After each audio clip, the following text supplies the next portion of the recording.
Gaudium et Spes ini adalah dokumen yang istimewa karena memang Konsili Vatikan kedua itu laksana membuka jendela gereja bagi dunia. Tapi konkretnya bagaimana membuka jendela gereja bagi dunia, itulah yang dirumuskan dalam Gaudium et Spes ini. Bahwa gereja itu adalah kita semua umat Allah. Dari satu pihak kita akan berkata, wah saya belum pernah baca Gaudium et Spes itu. Walaupun demikian nanti kita akan melihat apa yang disebut resepsi. Resepsi itu artinya menerima, resepsionis, nah itu menerima kan. Nah resepsi ini berarti menerima bagaimana gereja Indonesia menerima Gaudium et Spes itu. Dari satu pihak belum pernah baca, lalu kita beranggapan, wah saya belum pernah menerima dalam pikiran saya, dalam tindakan saya.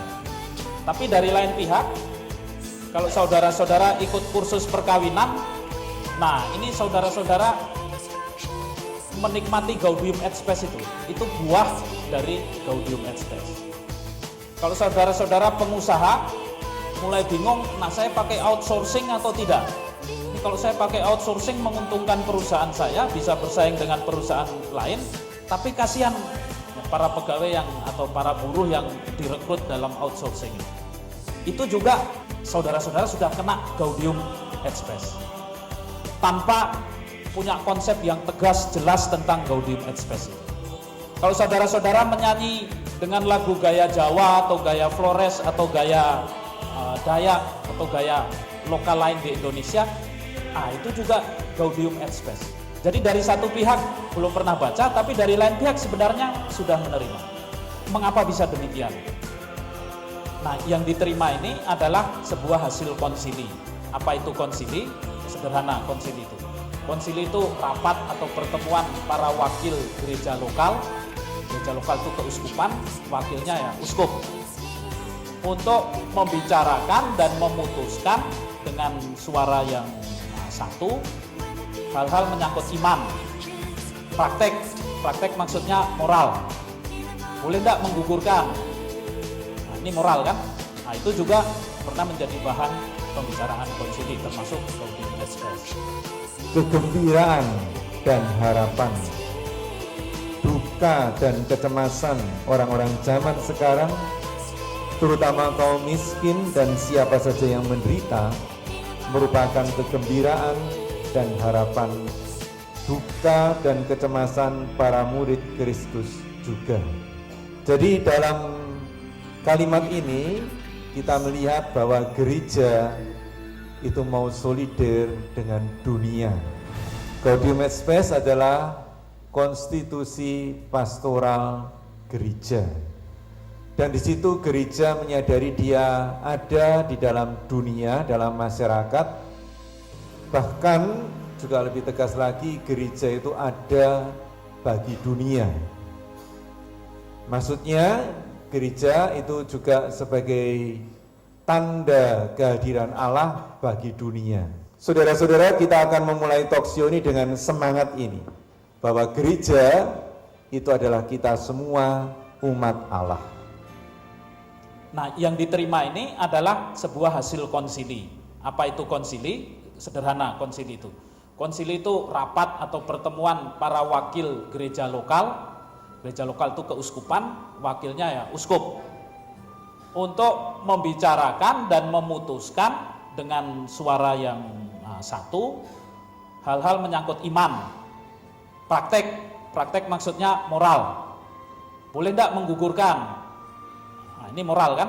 Nah, itu juga pernah menjadi bahan pembicaraan konsili termasuk Gaudium et Spes. Dan pengorganisasian gereja. Pengorganisasian gereja misalnya Trente memutuskan kita buat seminari. Sebelumnya tidak ada seminari itu. Ini bagaimana gereja diorganisir. Itu bahan dari sebuah pertemuan para wakil gereja yang sah, uskup, ketika mereka bertemu. Ini yang disebut dengan konsili.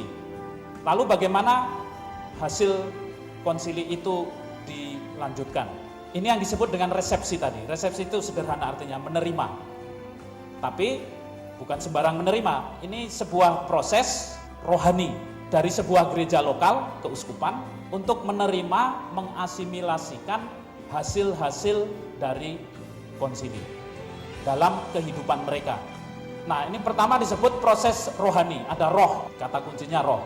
Itu berarti apa? Pertama, gereja lokal itu digerakkan oleh roh untuk menerima misalnya Gaudium et Spes ini.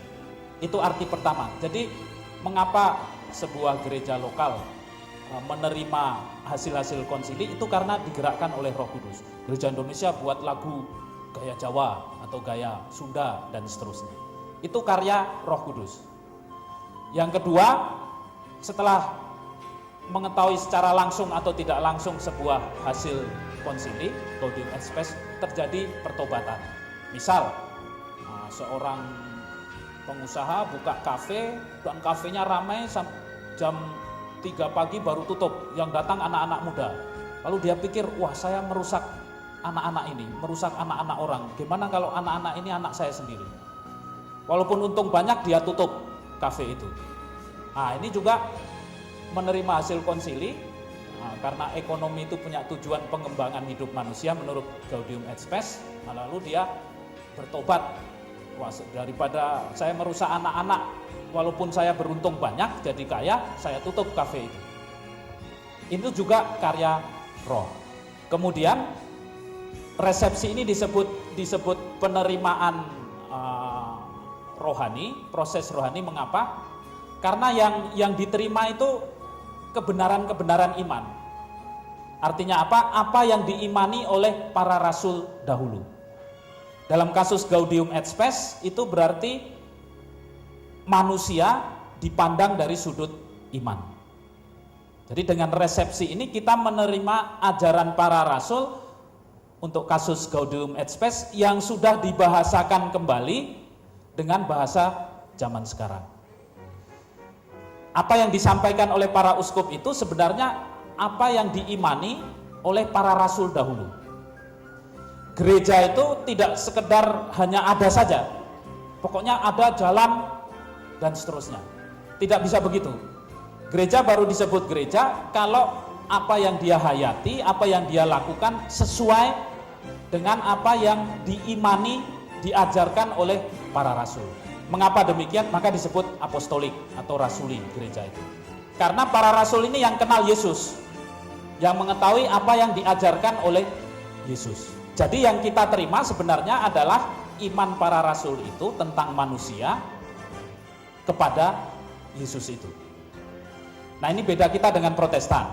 Kalau Protestan, penerusan iman akan Yesus itu terjadi hanya lewat kitab suci. Kita gereja Katolik berbeda. Setelah Yesus wafat dan kemudian bangkit, bertemu dengan Allah di surga, yang dibuat pertama kali oleh para rasul itu bukan menulis. Yesus pun tidak menulis. Jadi tidak pertama-tama buat kitab suci. Yang dibuat adalah pewartaan lisan saja. Paulus pergi kemana-mana mewartakan secara lisan. Petrus juga. Bukan hanya pewartaan lisan, tapi juga liturgi. Misalnya saja Ekaristi, inilah tubuhku, inilah darahku, itu ada lebih dulu.